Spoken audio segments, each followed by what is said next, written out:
दोस्तों eMitra training course में आज हम जानने वाले हैं कि ई-मित्र कियोस्क पोर्टल के माध्यम से पालनहार योजना के जितने भी आपने आवेदन किए हैं उनका स्टेटस किस प्रकार से देखा जा सकता है, इसके बारे में कंप्लीट जानकारी मैं आपको देने वाला हूं।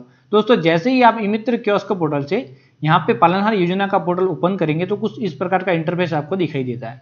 उसके बाद दोस्तों यहाँ पे आएंगे तो पालनहार टाइप के अंदर आपको यहाँ पे पेंडिंग एप्लीकेशन में जाके सर्च करेंगे तो दोस्तों यहाँ पे वो एप्लीकेशन दिखाई देती हैं जहाँ पे आपने प्रोफाइल तो जनरेट कर ली, लेकिन अब बच्चे ऐड करके फाइनल सबमिट नहीं किया, या फिर बच्चे ऐड कर लिए फाइनल सबमिट नहीं किया, या फिर बच्चे ऐड करने भी बाकी हैं और आपने फाइनल सबमिट भी नहीं किया, तो वो इस प्रकार से दिखाई देती है फॉर्म नॉट सबमिटेड यहाँ पे और दिनांक यहाँ पे दिखाई देती है। तो यहाँ से दोस्तों अगर बच्चे ऐड करना बाकी है तो यहाँ पे ऐड चाइल्ड पे जाके आप बच्चों को ऐड करेंगे और उसके बाद आप वापस व्यू पे जाके यहाँ पे फाइनल सबमिट का ऑप्शन मिलेगा और वहां से आप, जैसे मैं व्यू में एक बार ओपन करके बताता हूँ आपको, ये मैंने एक फॉर्म ओपन कर लिया है।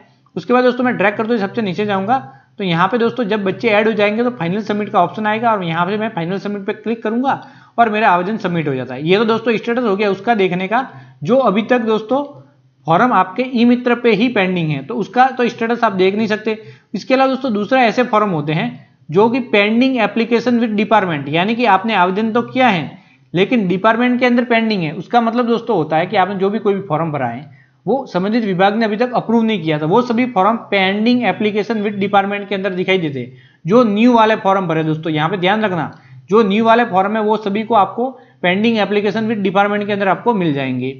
इसके अलावा दोस्तों कुछ ऐसे अप्रूव एप्लीकेशन, यानी कि आपने फॉर्म भरे तो वो अप्रूव हो गए, वो अप्रूव एप्लीकेशन के अंदर दिखाई देंगे और यहाँ पे लिखा आएगा अप्रूव बाय BSSO ऑन कौन सी दिनांक को ये अप्रूव हुआ, वो दिनांक भी आपको यहाँ पे दिखाई देने लग जाती है। इसके अलावा दोस्तों यहाँ पे स्टेटस देखने का मैं प्रोसेस आगे बताऊं उससे पहले कुछ एक और जानकारी भी मैं आपको दे देता हूँ।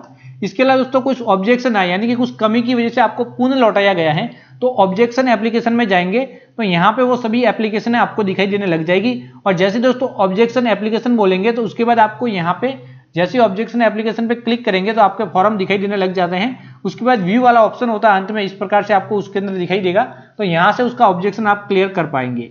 इसके अलावा कोई रिजेक्ट एप्लीकेशन, यानी किसी कमी की वजह से रिजेक्ट होगी तो आप रिजेक्ट एप्लीकेशन में जाके देख सकते हैं। इसके अलावा भामाशाह मेंबर रिजेक्ट, यानी कि भामाशाह का मेंबर की रिजेक्शन हुआ है, या फिर Bhamashah member does not exit, यानी कि जो भामाशाह के अंदर कोई मेंबर नहीं है उसका आपने ऐड कर लिया है तो वो यहाँ पे दिखाई देने लग जाते हैं। तो अंतिम दो वाले ऑप्शन इतने काम के नहीं है। शुरुआती जो ऑप्शन है जो pending eMitra, pending with department और अप्रूव एप्लीकेशन, या फिर ऑब्जेक्शन और रिजेक्शन, ये मेन प्रॉब्लम है। इसके लिए दोस्तों आपको अभी मान लो कि आपने जो आवेदन किया था वो डिपार्टमेंट में पेंडिंग है या फिर अप्रूव हो गया है और आपको स्टेटस देखना, तो आप क्या करेंगे, अप्रूव एप्लीकेशन में जाएंगे। यहाँ पे ध्यान रखें आप अप्रूव एप्लीकेशन में जाएंगे। उसके बाद दोस्तों सभी अप्रूव एप्लीकेशन आप सर्च करेंगे तो दिखाई देने लग जाती हैं। उसके बाद दोस्तों अंत में ये जो निशान है आंख जैसा, इसके ऊपर क्लिक करेंगे स्टेटस देखने के लिए, दोस्तों मैं यहाँ पे बता रहा हूँ। उसके बाद दोस्तों इस प्रकार का जो पालनहार पंजीयन आवेदन प्रपत्र आपको दिखाई देता है, इसके प्रिंट का ऑप्शन आपको यहाँ पे मिलता है। इसके बाद दोस्तों ड्रैग करते सबसे नीचे जाएंगे तो यहाँ पे दोस्तों आपको एक ऑप्शन मिलेगा ऑडिट का विवरण। इसके बाद दोस्तों एड मोर चाइल्ड का भी ऑप्शन मिलता है, तो इसके बारे में मैंने पहले ही वीडियो बनाया और इसी वीडियो के नीचे लिंक मिल जाएगा। दोस्तों आप यहाँ पे प्लस पे क्लिक करेंगे, ऑडिट का विवरण है, यहाँ पे जस्ट क्लिक करेंगे। यहाँ पे क्लिक करने के बाद दोस्तों कुछ इस प्रकार से आपको दिखाई देगा।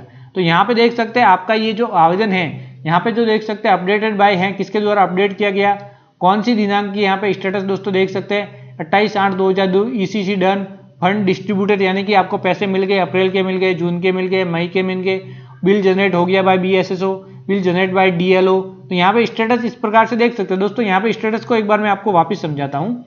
यहाँ पे दोस्तों देख सकते हैं, यहाँ से जैसे कि ये देख सकते हैं यहाँ पे 23/5/2018 का ये मैसेज है, 4:49 का ये मैसेज है। तो यहाँ पे दोस्तों क्या हुआ कि पहले जो सबसे शुरुआत में ये मैसेज आया, कितने बजे आया, ये सबसे पहले ये मैसेज आया 12 PM पे। उसके बाद क्या फंड डिस्ट्रीब्यूटेड हो गया, 1 2 हो गया, 3 हो गए। उसके बाद दोस्तों यहाँ पे दोस्तों ये तीनों फंड डिस्ट्रीब्यूटेड हो चुके हैं, कौन सी दिनांक को वो बता दिया। इसी प्रकार से दोस्तों आप नीचे जाएंगे यहाँ पे अंत में, तो यहाँ दोस्तों शुरुआत से जैसे कि 2017 में आपने आवेदन किया था तो ये एप्लीकेशन मैंने सबमिट की, दोस्तों देख सकते हैं। उसके बाद पेंडिंग विद BSSO थी, फिर अप्रूव हो गई, ओके हो गई।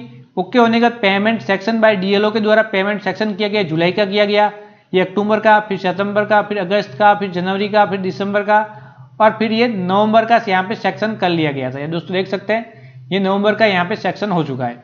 उसके बाद दोस्तों फरवरी का हुआ यहाँ पे, फिर मई का हुआ दोस्तों देख सकते हैं, फिर अप्रैल का हुआ, फिर मार्च का और जून तक यहाँ पे पेमेंट सेक्शन हो गया।